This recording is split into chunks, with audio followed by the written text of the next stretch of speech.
Assalamualaikum dan salam sejahtera. Kembali lagi kita dalam topik genetik. Kali ini kita akan bincang tentang hukum Mendel.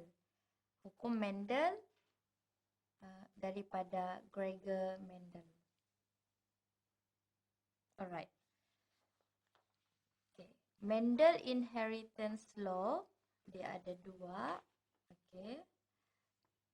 Yang pertama sekali kita tengok definisi Mendel's Inheritance Law. Maksudnya ialah the inheritance principle of traits in organisms. Maksudnya prinsip pewarisan sifat ataupun karakter di dalam organisma. Ada dua hukum, Mendel's Law 1 iaitu Law of Segregation dan juga Mendel's Law 2, Law of Independent Assortment. Okay, sebelum kita pergi lebih lanjut, mesti faham kita akan guna abbreviation, iaitu singkatan. P maksudnya ialah generasi parents, induk, generasi induk.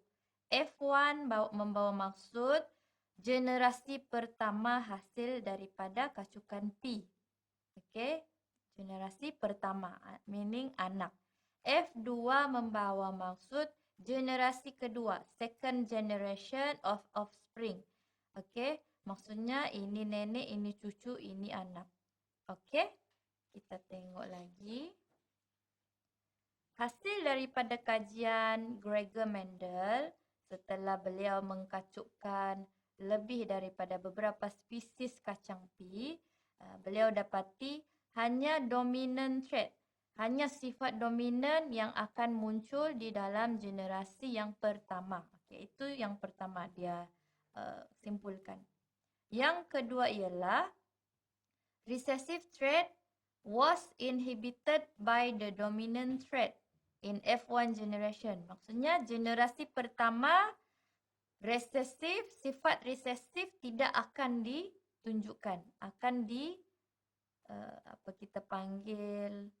disembunyikan oleh dominant trait tadi yang pertama sekali. So kita tidak akan nampak recessive trait.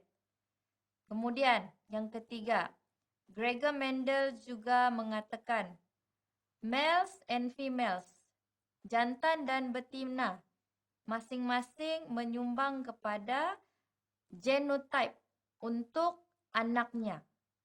Okay, apabila gamet fuse, iaitu apabila gamet bersenyawa, anak yang terhasil akan mendapat dua alel, satu daripada jantan, satu daripada betina. Okay, itu maksud dia. One from each parent. Yang keempat, each gamete contains one alleles of each gene. Pairs of alleles segregate during the formation of gametes. Okay, gamet ini ialah sel pembiakan. Okay, satu mesti dapat dari ayah, satu dari ibu. Okay, pasangan alel akan segregate, berpisah ketika sel pembiakan ini terhasil.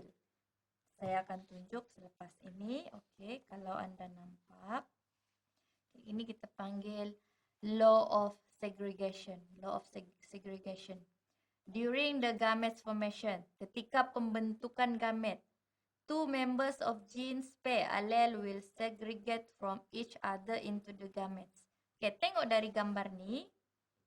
Okey, kita contoh. Ketinggian diwakili oleh huruf T besar, T kecil. Ibu, ayah, jantan, betina. Okey, kemudian segregation berlaku di sini. Terpisah. T huruf besar, T huruf kecil. Terpisah. Okey. Ini dari pasang male and then ini dari male. Kemudian anak yang terhasil, okey, adalah kita akan tengok T besar akan bergabung dari T besar daripada ibu tadi. Dia tidak boleh dari yang sama. Okey, dapat sini. T besar, T besar. Kemudian ambil lagi yang sebelah sini. T besar gabung T kecil, dapat sini. So, ini anak yang terhasil. Ini lagi kita gabungkan dengan daripada betina tadi. T besar, T kecil dan seterusnya T kecil, T kecil. Ini ialah anak yang terhasil setelah proses kacukan berlaku. Okey. Ini perkara yang sama sahaja, cuma dia dalam bentuk gambar raja. Dari mana terhasil gamet? Biasanya daripada proses meiosis. Okey, meiosis akan menghasilkan sel-sel anak. Okey. Kita akan bincang lebih lanjut. Ini saya akan skip. Okay. Kita tengok contoh yang ini. Monohybrid cross. Mono bermaksud satu. Apa yang satu di sini? Sifat. Contoh sifat ketinggian. Ketinggian, tall. Okey. Okey, kita tengok dulu legend, petunjuk. Jika dominan, kita guna huruf besar H bermaksud tinggi. Kalau resesif, H huruf kecil. Maksudnya dia rendah. Alright? Sebagai contoh, sel induk, okay, iaitu parents, H besar, H kecil, tinggi. H besar, H kecil, tinggi juga. Kita kacukkan, kita kahwinkan. Okey, untuk pembentukan gamet, ianya akan terpisah sebab kita ikut apply hukum Mendel's Law 1. H besar, H kecil terpisah. Okey? Dan apabila kita fuse daripada jantan dapat satu dari betina, kita dapat ini. Dan seterusnya lah. Okey? Kita akan buat latihan lagi lepas ni dan hasil daripada ni, zygotes meaning offspring juga, tiada masalah. Cuma kita biasakan menggunakan abbreviation P, gamet dan juga F1. Okey, genotype tadi yang set genetik itu. Phenotype ialah sifat yang kita boleh nampak, ketinggian, tinggi, rendah. Okey? Kita buat satu soalan exercise tentang monohybrid.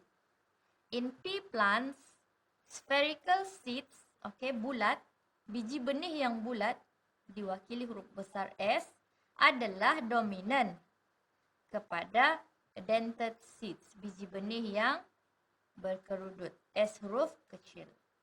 Okey. Saya ubah di sini sebab apa?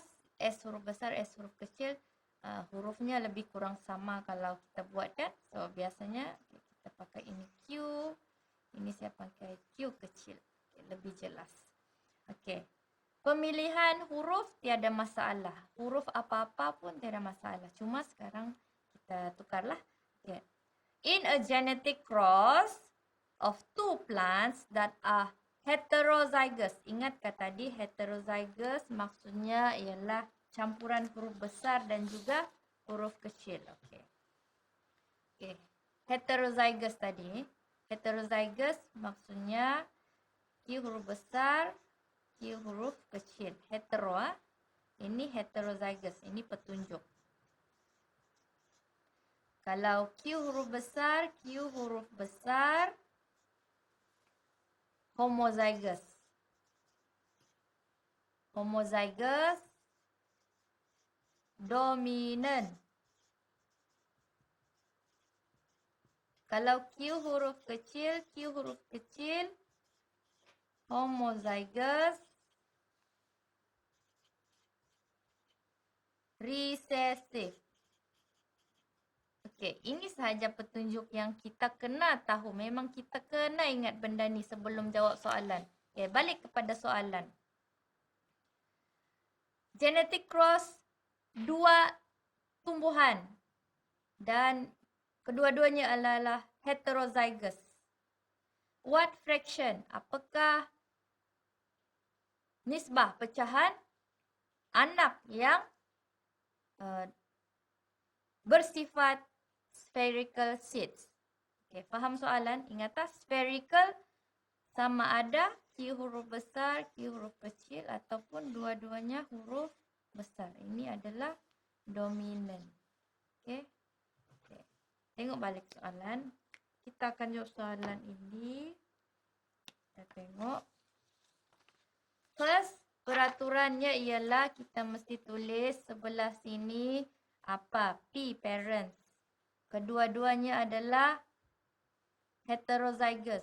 Q huruf besar, Q huruf kecil, kacukkan dengan Q huruf besar, Q huruf kecil.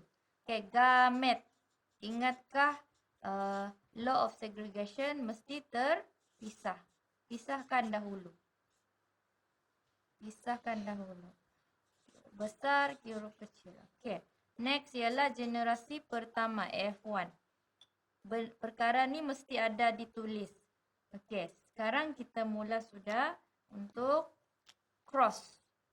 Q dengan sini, dengan sebelah female, kita dapat Q huruf besar, Q huruf besar. Next, kita kacukkan lagi dengan huruf kecil daripada female. Kita dapat Q besar, Q kecil. Next. Okay. Walaupun ini pertama, ini kedua, kita mesti tulis huruf besar dahulu baru huruf kecil. Huruf besar, huruf kecil. Benda yang sama. Next ialah Q huruf kecil, Q huruf kecil. Okay.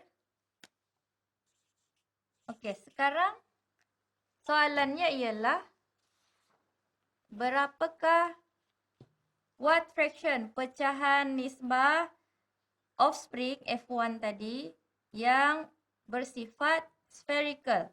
Spherical mestilah sama ada Q besar, Q kecil ataupun Q kecil, besar, Q kecil. Q besar. Okey, dua itu saja kita tengok. Ada berapa? 1, 2, 3. So, pecahannya ialah 3 daripada 4 adalah spherical seeds. So, itulah jawapannya. Sekian daripada saya tentang hukum Mendel's law yang pertama, iaitu monohydrosis.